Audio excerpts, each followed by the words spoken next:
Hello, I thought I would show you a few simple materials that you can use to stain a page with. We're going to make do with very simple things. I think the pandemic has shown us that making do is a good skill to have, and it's actually quite creative. So here I have a strong brew of, it's a tea bag of rooibos with just very little water. Here there's some red wine, but you could use berry juice or beetroot juice. And turmeric makes a beautiful yellow color. I found some old cartridges from a fountain pen, so you can just pierce the top and pierce the bottom, and then this beautiful color will come out, which is probably just enough for a session.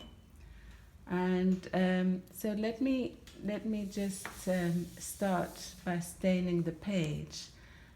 The page looks so pristine, and it's good to just intervene and make a mark.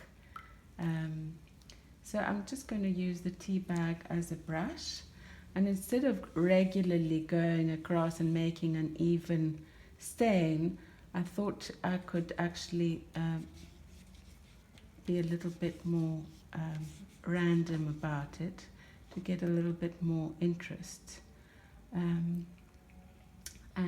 maybe to that I can add some red wine, which starts to react and interact with the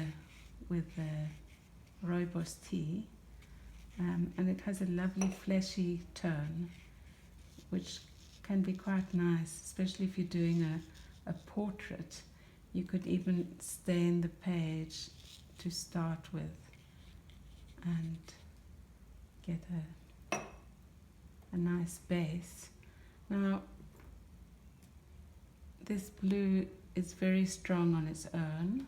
I'll just show you by just putting one little blob down. See how it starts to bloom on the page, and then you can also direct that outwards to do other things. And these interventions you don't really have any control over, which is the beauty of it. You just have to improvise. It's like being a jazz pianist. You just have to improvise in the moment. But these are now quite appealing. They're sort of like little veins, and you can really go to town on those. And then let me just put a little bit of diluted blue here, and watch it affecting the edge of the wine.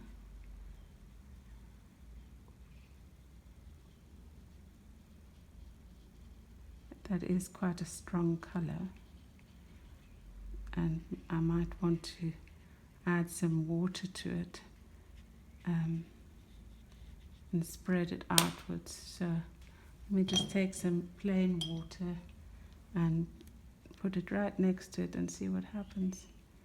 Actually, the water starts to then bloom into the ink, and you see that, and it gives enough force for the ink to start pushing into the rest of the surface. There, that's going quite far now. So you can really have fun with this and be quite playful, knowing full well that if you're working with mixed media, this is a base, which means you can cover it up and stick other things on top.